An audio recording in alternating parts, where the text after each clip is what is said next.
अगर कल अमेरिका के सोल्जर्स दिल्ली में घुस जाए और पीएम को अरेस्ट कर लें और बोले don't worry this is for your own goods, तो क्या हम इसे लिबरेशन कहेंगे या फिर इन्वेजन?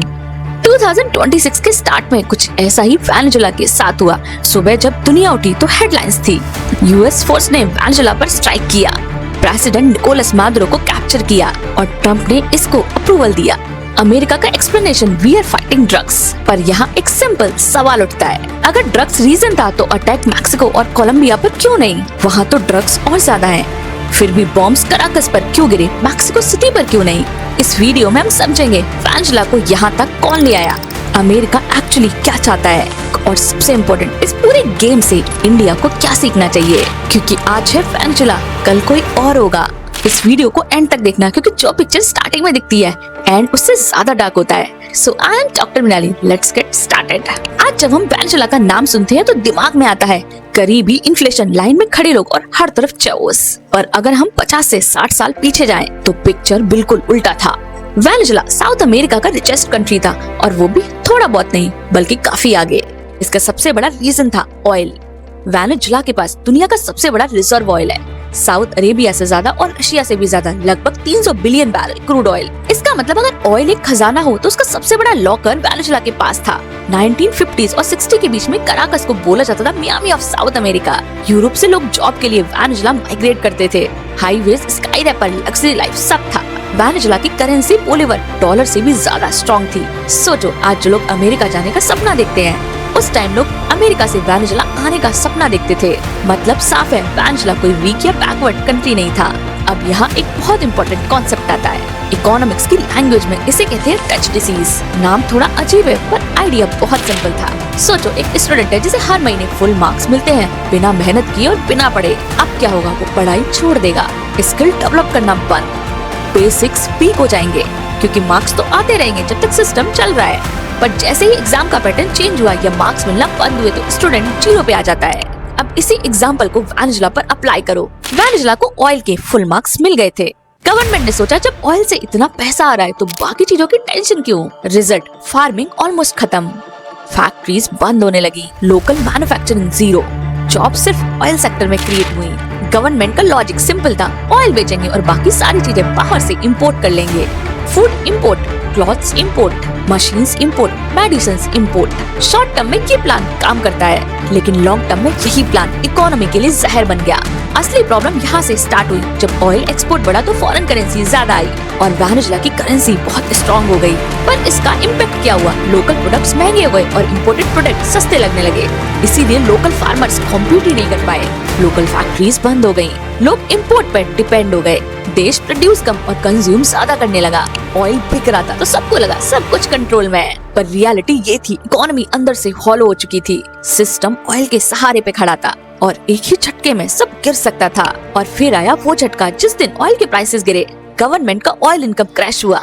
उस दिन वेनेजुएला को रियलाइज हुआ हमारे पास ऑयल के अलावा कुछ नहीं है, न फार्मिंग, न इंडस्ट्री, न बैकअप प्लान। और यहीं से वेनेजुएला का इकोनॉमिक फॉल शुरू हुआ। 1999 में जब हुगो चावेज वेनेजुएला का प्रेसिडेंट बना, उसका आइडिया सिंपल था और इमोशनल भी। ऑयल का पैसा डायरेक्टली गरीबों तक पहुंचना चाहिए। सुनने में अच्छा लगता है, राइट? गरीबों के लिए पैसा, वेलफेयर प्रोग्राम, सोशल जस्टिस। पर इसका एग्जीक्यूशन बिल्कुल गलत हो गया। चावेज ने इंडस्ट्रीज को नेशनलाइज कर दिया, मतलब प्राइवेट बिजनेसेस, फैक्ट्रीज, माइंस सब गवर्नमेंट के हाथ में। और दूसरा, ऑयल कंपनी पीडीवीएसए को पॉलिटिकल टूल बना दिया। पीडीवीएसए पहले एक प्रोफेशनल कंपनी थी, अब वो सिर्फ गवर्नमेंट का पैसा प्रिंट करने वाली मशीन बन गई। यहाँ प्रॉब्लम ये हुई, जब ऑयल मनी डायरेक्टली पॉलिटिक्स के लिए यूज होता है तो maintenance, long term investment, expertise सब इग्नोर हो जाता है। चावेज ने 20,000 एक्सपीरियंस्ड इंजीनियर्स और जियोलॉजिस्ट को फायर कर दिया। क्यों?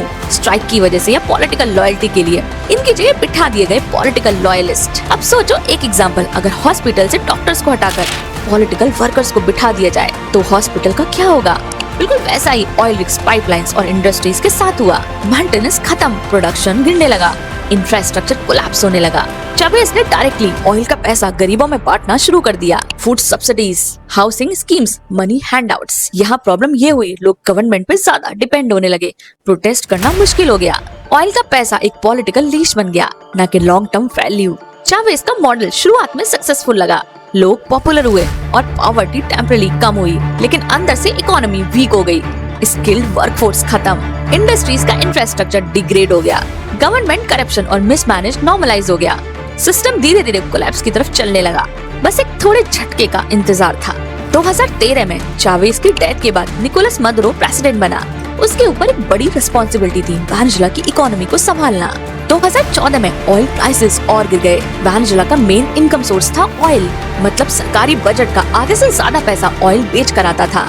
पर 2014 में जब ग्लोबल ऑयल प्राइसेस गिरी, पहले $100 पर बैरल और फिर $30 से $40 पर बैरल। रिजल्ट, सरकार के पास पैसा कम आ रहा था, जिससे इम्पोर्ट्स मुश्किल हुए। अब एक सिंपल एग्जांपल लो, सोचो तुम एक दिहाड़ी मजदूर हो जो हर महीने $100 कमाता है। अचानक एम्प्लॉयर सिर्फ $30 देता है। क्या तुम अपना लाइफ नॉर्मली मैनेज कर पाओगे? नहीं ना। बिल्कुल वैसे ही वेनेजुएला के साथ हुआ। ऑयल रेवेन्यू गिर गया, जिससे पैसा कम आने लगा। फॉरेन करेंसी रिजर्व धीरे धीरे कम होने लगा, जिससे इम्पोर्ट्स में प्रॉब्लम होने लगी। अब नॉर्मल सिचुएशन में सरकार क्या करती? खर्चे कम करती, इकोनॉमी को डाइवर्सिफाई करके रिफॉर्म करती, नई इंडस्ट्रीज को ग्रो करवाती। पर मदुरो ने क्या किया? नोट छापने का बटन दबाया, मतलब ज्यादा पैसा प्रिंट होने लगा ताकि सरकार स्पेंडिंग करती रहे। साउंड सिंपल, पर इसका असर बहुत ज्यादा नेगेटिव था। और यहीं से स्टार्ट हुआ हाइपर इन्फ्लेशन। जब गवर्नमेंट ज्यादा नोट्स प्रिंट करती रही लेकिन मार्केट में गुड्स और सर्विसेज नहीं बढ़ती, तो धीरे धीरे पैसा अपनी वैल्यू खो देता है। और इसी को कहते हैं हाइपर इन्फ्लेशन। नॉर्मल इन्फ्लेशन धीरे धीरे बढ़ता है, पर हाइपर इन्फ्लेशन बहुत ही फास्ट और एक्सट्रीम होता है। आज ब्रेड 10 बॉलीवार था तो कल 100 बॉलीवार हो गया और अगले हफ्ते 10,000 bolivar. Price literally minute to minute change होने लगे। अब वेनेजुएला की रियलिटी और भी स्कैरी थी। 2014 में इन्फ्लेशन 69%, 2015 में 181%, 2016 से हाइपर इन्फ्लेशन ऑफिशियली स्टार्ट हो गया। 2018 तक हाइपर इन्फ्लेशन 1,30,000% तक पहुंच गया। 2019 के आसपास ये हाइपर इन्फ्लेशन $1,000,000 तक पहुंच गया। इसका मतलब ये था, एक साल के अंदर पैसा ऑलमोस्ट यूजलेस हो चुका था। लोग सैलरी मिलते ही मार्केट की तरफ दौड़ते, क्योंकि उन्हें लगता था अगर देर हो गई तो अगले ही घंटे चीजें और महंगी हो जाएंगी। डेली लाइफ पर इसका इफेक्ट बहुत ही ब्रूटल था। सैलरी बेकार हो गई, नोट सिर्फ कागज का टुकड़ा बन के रह गया, करेंसी पर भरोसा खत्म हो गया, इम्पोर्ट्स महंगे हो गए और नॉर्मल बिजनेस करना ऑलमोस्ट इम्पॉसिबल हो गया। कुछ लोग एग्स, राइस और डीजल को करेंसी की तरह यूज करने लगे। सैलरी मिलते ही मार्केट में रेस लग जाती, नोट का रियल वैल्यू लगभग 0 हो गया। और यहीं से क्राइसिस सिर्फ इकोनॉमी तक नहीं रही, बल्कि लोगों की जिंदगी तक पहुंच गई। सरकार ने क्लैप नाम का फूड डिस्ट्रीब्यूशन प्रोग्राम स्टार्ट किया। ऑफिशियली इसका पर्पस था पुअर फैमिलीज को सब्सिडीज देना। लोगों को लगा शायद अब भूख का दर थोड़ा कम होगा, पर रियलिटी कुछ और ही निकली। क्लैप बॉक्सेस सिर्फ रिलीफ नहीं बने, वो धीरे धीरे पॉलिटिकल कंट्रोल का टूल बन गए। फूड सिर्फ उन लोगों को मिलता है जो सरकार के सपोर्टर होते। अगर किसी ने आवाज उठाई तो सप्लाई बंद हो जाती। फूड क्वालिटी कई बार बहुत लो और एक्सपायर्ड होती थी। करप्शन के क्लियर केसेस कई बार सामने आए। कॉन्ट्रैक्ट ओवर प्राइस था और फंड्स का मिसयूज भी हुआ। लोग राशन के लिए लाइंस में खड़े रहते, पर शेल्फ्स मोस्टली खाली रहते। अगर बॉक्स मिल भी जाता था तो इसमें फूड बहुत कम होता था। मतलब भूख सिर्फ भूख नहीं रही, बल्कि एक पॉलिटिकल इंस्ट्रूमेंट बन गया। जो लॉयल्टी दिखाता उसे खाना मिलता, जो बेटर लाइफ डिमांड करता उसे भूख मिलती। फूड एक बेसिक नेसेसिटी से ज्यादा पॉलिटिकल लिवरेज बन गया। अब लोगों को जिंदा रहने के लिए सरकार की हाँ में हाँ मिलाना पड़ता। भूख तो सिर्फ थोड़ी सी चीज थी। वेनेजुएला के लोगों ने माइग्रेशन स्टार्ट कर दिया। लोगों के पास सिर्फ 2 ही ऑप्शंस बचे थे, या तो मर जाओ या भाग जाओ। 2017 से 2024 के बीच अप्रोक्सीमेटली 8 मिलियन लोगों ने देश को छोड़ दिया। मतलब पॉपुलेशन 25% खाली हो गई। डॉक्टर्स, इंजीनियर्स, टीचर सब देश छोड़कर भाग गए। कुछ लोग बाकी देशों में जाकर कंस्ट्रक्शंस में या रेस्टोरेंट्स में काम करने लगे।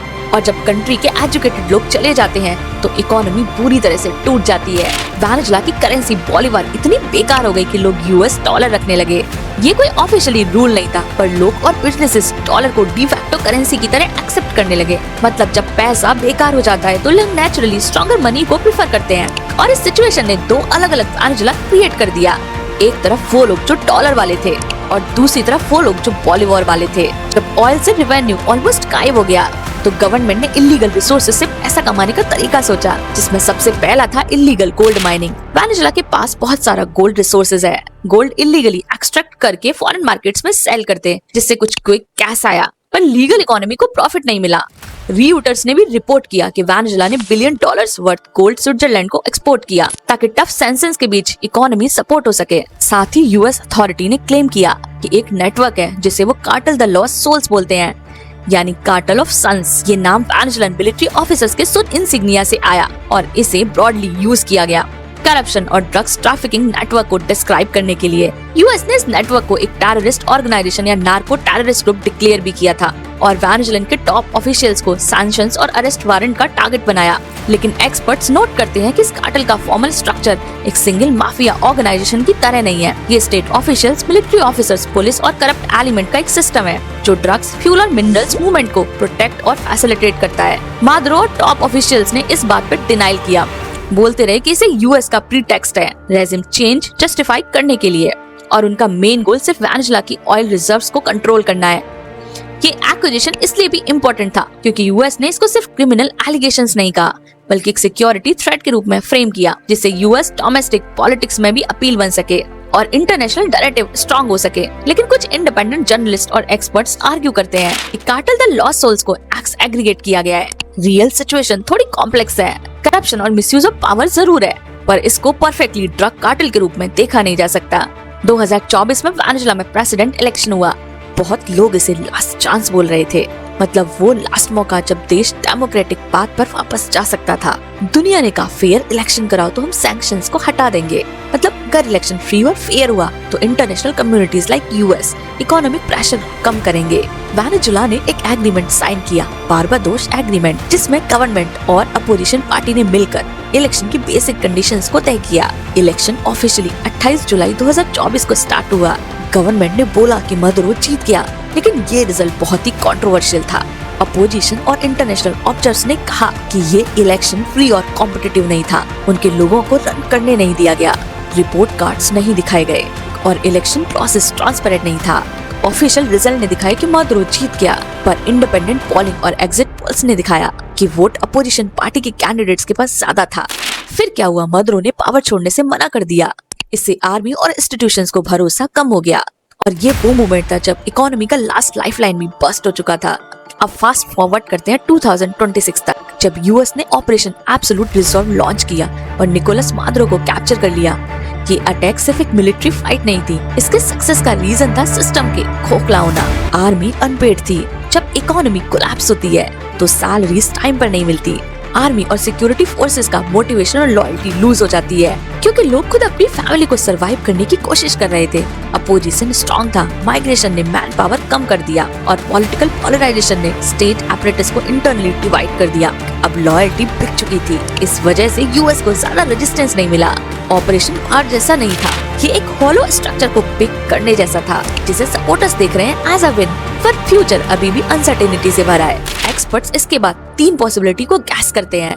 सबसे पहला है यूएस ऑक्यूपेशन। यूएस अपना इन्फ्लुएंस मेंटेन करे, ऑयल सेक्टर कंट्रोल करे और स्ट्रेटेजिक प्रेजेंस रखे। ट्रम्प ने अनाउंस किया कि वेनेजुएला के कुछ ऑयल बैरल्स डायरेक्ट यूएस को मिलेंगे और यूएस की कंपनीज को ऑयल री इंफ्रास्ट्रक्चर बिल्ड करने का कॉन्ट्रैक्ट दिया गया। इसका मतलब ट्रम्प सिर्फ मदुरो को नहीं हटा रहा, वो ऑयल प्रोडक्शन और एक्सपोर्ट पर भी कंट्रोल चाहता है। पर इंफ्रास्ट्रक्चर डैमेज और निगलेक्ट की वजह से रिकवरी लॉन्ग प्रोसेस है। अब दूसरा सिनेरियो है पपेट डेमोक्रेसी। फॉर्मल इलेक्शंस हो जाए, गवर्नमेंट अनाउंस हो जाए, पर रियल पावर फॉरेन इन्फ्लुएंस के साथ चले। इससे रिजल्ट क्या होगा? फॉरेन डिसीजन ज्यादा कंट्री में इन्फ्लुएंस करेंगे, सॉवरेनिटी वीक लग सकती है और ग्राउंड पे रियल चेंज स्लो होगा। अब तीसरी पॉसिबिलिटी है लॉन्ग टर्म स्टेबिलिटी। अगर इंटरनल टेंशंस और मिलिटेंट्स वॉर करते रहे, इकोनॉमिक रिकवरी ना हो और लॉ एंड ऑर्डर वीक रहे तो लॉन्ग टर्म चाउस भी पॉसिबल है। जब पॉलिटिकल पावर वीक होता है तो क्रिमिनल ग्रुप्स का इन्फ्लुएंस बढ़ता है, रिकंस्ट्रक्शन प्रोसेस स्लो होता है। एक चीज तो श्योर है, ऑयल पे कंट्रोल अब अमेरिका का है। वेनेजुएला के पास दुनिया का प्रूवन सबसे बड़ा ऑयल रिजर्व है, 303 बिलियन बैरल्स। पर ऑयल रिजर्व्स होने का मतलब ये नहीं कि तुरंत ग्लोबल ऑयल प्राइसेस चेंज आएगा। इंफ्रास्ट्रक्चर ब्रोकन है, प्रोडक्शन लिमिटेड है और रिकवरी एक लॉन्ग प्रोसेस है। अब देखते हैं वेनेजुएला की क्राइसिस से इंडिया को क्या सीखना चाहिए। सबसे पहला लेसन है internal stability is equal to external intervention. जब कोई देश अंदर से वीक होता है, इकोनॉमी कोलैप्स होती है, सरकार इनकैपेबल हो जाती है और सोसाइटी डिवाइड हो जाती है, तब फॉरेन पावर्स इंटरवीन कर सकते हैं। सो इंडिया को अपनी इंटरनल स्टेबिलिटी और यूनिटी को मेंटेन रखना चाहिए। वीक गवर्नेंस और सोशल रिफ्ट कोई भी एक्सटर्नल फोर्स को एंट्री पॉइंट दे सकते हैं। दूसरा लेसन है इकोनॉमी स्ट्रॉन्ग। जब किसी देश की इकोनॉमी वीक पड़ जाती है, देश की पॉलिटिक्स कम चलती है, फॉरेन पावर्स का इन्फ्लुएंस बढ़ जाता है। सो इंडिया को अपने इकोनॉमिक फाउंडेशंस डाइवर्सिफाई, मॉडर्नाइज और स्ट्रेंथन रखना चाहिए ताकि कोई भी एक्सटर्नल प्रेशर या जियोपॉलिटिकल रिस्क इजीली पुल न कर सके। और तीसरा लेसन है narrative power is the real power. Modern geopolitics में स्टोरी का एक बहुत बड़ा रोल है। जो स्टोरी मीडिया में दिखती है वो दुनिया के ओपिनियन का शेप करती है। इंडिया को समझना होगा कि नैरेटिव्स को कंट्रोल करना, अपनी स्टोरीज को कम्युनिकेट करना और फॉरेन पॉलिसी के कॉन्टेक्स्ट में ग्लोबल कम्युनिकेशन स्ट्रैटेजी स्ट्रॉन्ग रखना। अमेरिका के पास 3 सुपर पावर है, सबसे पहला मिलिट्री, दूसरा मीडिया और तीसरा फाइनेंशियल। दोस्तों, वेनेजुएला की ट्रेजेडी सिर्फ एक कंट्री की नहीं, ये वार्निंग है हर देश के लिए इंक्लूडिंग इंडिया। वेनेजुएला को अमेरिका ने नहीं तोड़ा, वेनेजुएला खुद ही पहले टूट चुका था। अमेरिका एक लास्ट चैप्टर था, क्योंकि जियोपॉलिटिक्स में कोई परमानेंट फ्रेंड नहीं होता, सिर्फ परमानेंट इंटरेस्ट होते हैं। वीडियो पसंद आए तो वीडियो को लाइक कीजिए, इस वीडियो को ज्यादा से ज्यादा शेयर कीजिए, चैनल को सब्सक्राइब नहीं किया तो सब्सक्राइब कीजिए। India record with doctor Minali. Bye bye guys, मिलते हैं नेक्स्ट वीडियो में।